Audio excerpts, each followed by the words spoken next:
Genesis 38. Judah and Tamar. At that time Judah left his brothers and went down to stay with a man of Adullam named Hira. There Judah met the daughter of a Canaanite man named Shua. He married her and made love to her. She became pregnant and gave birth to a son who was named She conceived again and gave birth to a son and named him Onan. She gave birth to still another son and named him Shelah. It was at Kezib that she gave birth to him. Judah got a wife for his firstborn, and her name was Tamar. But Judah's firstborn, was wicked in the Lord's sight, so the Lord put him to death. Then Judah said to Onan, "Sleep with your brother's wife, and fulfill your duty to her as a brother-in-law to raise up offspring for your brother." But Onan knew that the child would not be his. So, whenever he slept with his brother's wife, he spilled his semen on the ground to keep from providing offspring for his brother. What he did was wicked in the Lord's sight. So the Lord put him to death also. Judah then said to his daughter-in-law, Tamar, "Live as a widow in your father's household until my son Shelah grows up." For he thought, "He may die too, just like his brothers." So Tamar went to live in her father's household. After a long time, Judah's wife, the daughter of Shua, died.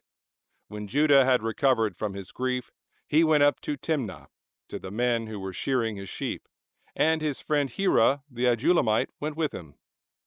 When Tamar was told, "Your father-in-law is on his way to Timnah to shear his sheep," she took off her widow's clothes, covered herself with a veil to disguise herself, and then sat down at the entrance to Enaim, which is on the road to Timnah.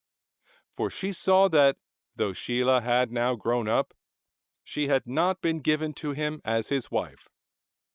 When Judah saw her, he thought she was a prostitute, for she had covered her face. Not realizing that she was his daughter-in-law, he went over to her by the roadside and said, "Come now, let me sleep with you." "And what will you give me to sleep with you?" she asked. "I'll send you a young goat from my flock," he said. "Will you give me something as a pledge until you send it?" she asked. He said, "What pledge should I give you?" "Your seal and its cord and the staff in your hand," she answered. So he gave them to her and slept with her, and she became pregnant by him. After she left, she took off her veil and put on her widow's clothes again. Meanwhile, Judah sent the young goat by his friend the Adullamite in order to get his pledge back from the woman. But he did not find her. He asked the men who lived there, "Where is the shrine prostitute who was beside the road at Enaim?" "There hasn't been any shrine prostitute here," they said. So he went back to Judah and said, "I didn't find her. Besides, the men who lived there said, there hasn't been any shrine prostitute here." Then Judah said, "Let her keep what she has, or we will become a laughingstock. After all, I did send her this young goat, but you didn't find her." About 3 months later, Judah was told, "Your daughter-in-law Tamar is guilty of prostitution, and as a result, she is now pregnant." Judah said, "Bring her out and have her burned to death." As she was being brought out, she sent a message to her father-in-law.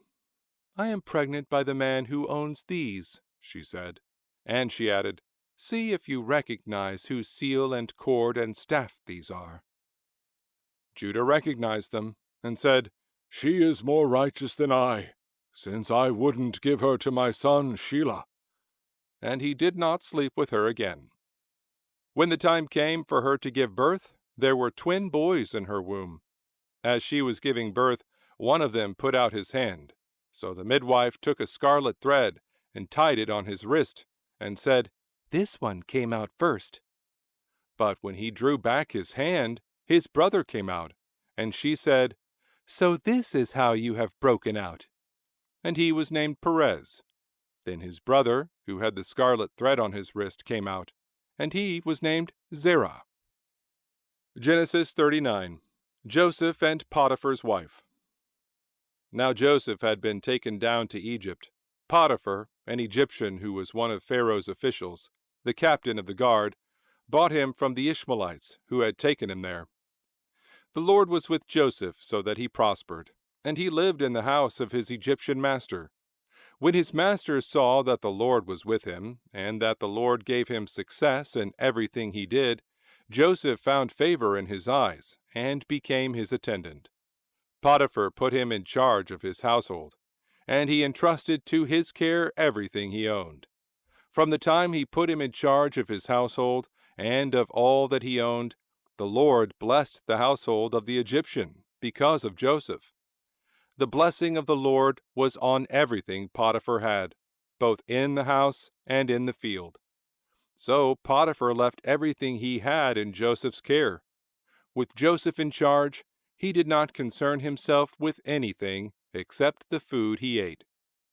Now Joseph was well built and handsome, and after a while his master's wife took notice of Joseph and said, "Come to bed with me." But he refused. "With me in charge," he told her, "my master does not concern himself with anything in the house. Everything he owns he has entrusted to my care. No one is greater in this house than I am. My master has withheld nothing from me except you, because you are his wife. How then could I do such a wicked thing and sin against God?" And though she spoke to Joseph day after day, he refused to go to bed with her, or even be with her. One day he went into the house to attend to his duties, and none of the household servants was inside. She caught him by his cloak and said, "Come to bed with me." But he left his cloak in her hand and ran out of the house. When she saw that he had left his cloak in her hand and had run out of the house, she called her household servants. "Look," she said to them, "this Hebrew has been brought to us to make sport of us. He came in here to sleep with me, but I screamed. When he heard me scream for help, he left his cloak beside me and ran out of the house." She kept his cloak beside her until his master came home. Then she told him this story. "That Hebrew slave you brought us came to me to make sport of me, but as soon as I screamed for help, he left his cloak beside me and ran out of the house." When his master heard the story his wife told him, saying, "This is how your slave treated me," he burned with anger. Joseph's master took him and put him in prison, the place where the king's prisoners were confined. But while Joseph was there in the prison, the Lord was with him. He showed him kindness, and granted him favor in the eyes of the prison warden. So the warden put Joseph in charge of all those held in the prison, and he was made responsible for all that was done there. The warden paid no attention to anything under Joseph's care, because the Lord was with Joseph and gave him success in whatever he did.